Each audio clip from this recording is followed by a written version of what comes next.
Hi, I'm Shannon Boswell-Smith, and this is a presentation on perception and culture.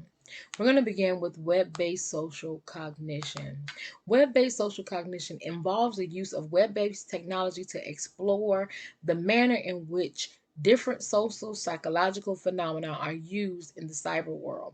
What do I mean by this? Like um, our social engagement on Facebook, TikTok, um, Twitter, Instagram, any of the social networks, or whether through email, even, or fax, even.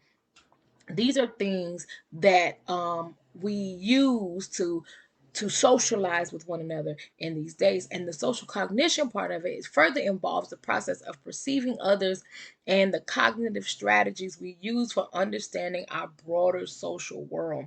What am I saying now? Because we have all of these different pieces of technology, we oftentimes, our first impressions are made from what we see. We see on the social media, or what we read of one another, and so we can easily go by um sometimes more superficial things, because it's all about what we're gaining from these web-based mediums, and we use those things to judge our counterparts by. And this information has come from Sabates 2012. So cultural differences. Do cultural differences weigh on the way we perceive the behavior of others and ourselves? I believe it absolutely does. The schemata through which we interpret what we perceive are influenced by our cultural identities. So whatever we see it through, according to Sabates, we see it through our cultural glasses, and looking through those glasses, it literally causes us to see things in a certain way, because we use what we already know, our culture. We use these things to evaluate those people and things that we see, their behaviors, things that they say, and different things about them. We internalize uh, beliefs, attitudes, and values shared by our culture. And usually it is the criteria by which we judge others. Literally, whether we believe in certain things, whether, if your mama taught you that telling tales was not good, then literally everybody that tell a tale, you look at them and you feel like they aren't good. That is a very simplistic explanation. However, it is the concept at large. Literally, whatever we're taught, whatever our culture teaches us, whether it be verbal or nonverbal, we use those things and draw perceptions from those around us. Complicated constructs like marriage, politics, and privacy are judged according to our culture. Very much so. If in your culture it is important that one is married, then rest assured that by a certain age, one is looking to get married, and when they're not, something must be wrong. This is the way we look at things according to the way we believe things to be right. This information has come from an anonymous author, also with no date, from Penn State University. So perceptions of others and oneself vary across cultures, some to an extreme degree, depending upon what culture you're in, what your ethnicity is. Sometimes even race makes a difference as to what we view that's okay, or what's right and what's wrong. And they do vary across different cultures. They do, depending upon the constructs of one's culture. His or her senses, the sight, smell, touch, taste, and hearing, may read differently than others. What do I mean? Like those people, the Asian people, they eat something called kimchi. I'm sure everybody does, but it's an Asian dish. Kimchi is a fermented cabbage, and so to some that eat kimchi, it may smell good, it may taste good, it may make them saliva because they want to eat. But to some that do not know kimchi, that have not been introduced to that smell, that taste, it may be a complete turn off, and may indeed make a person sick. And so, depending upon where you're from, what is a custom in your what you're accustomed to, then um your perceptions and things may read differently than any other. So like certain hand gestures, behaviors, figures of speech may be accepted in one culture and completely an insult in another. This has come from Kanastakis and Boyer 2014. So I was reading even in this very journal article, that like the thumbs up in America is that's good, a-okay, great job, I'm okay. But in some of the Saudi Arabian countries, the like Iran, Iraq, Bosnia, places like that, a thumbs up is something vulgar and it is an insult. And so things like that, that is just one example as to how different things across different cultures mean different things. One may be glad about something and another may be insulted. Like here in America, if you don't like something, it's okay to say, hey, I don't like that. But in other cultures, sometimes they feel insulted when you don't partake of what they have. You won't eat it, you don't like it. They feel insulted. And so these are the different cultural variations that are around. So, American culture versus Nigerian culture. The similarities in these two countries I found very interesting.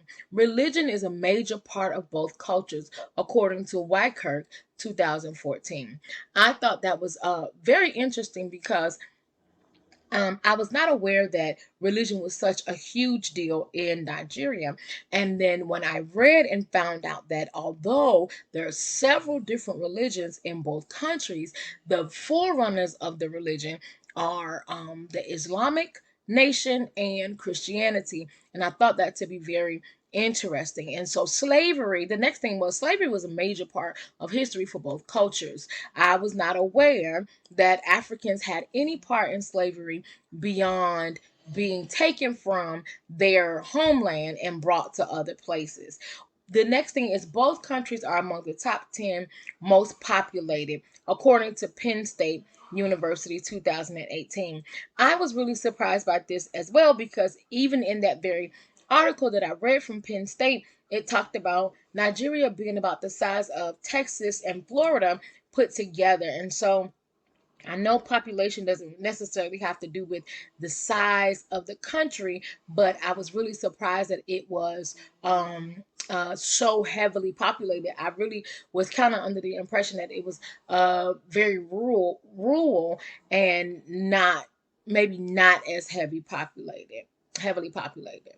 So let's look at some differences of the American culture versus the Nigerian culture.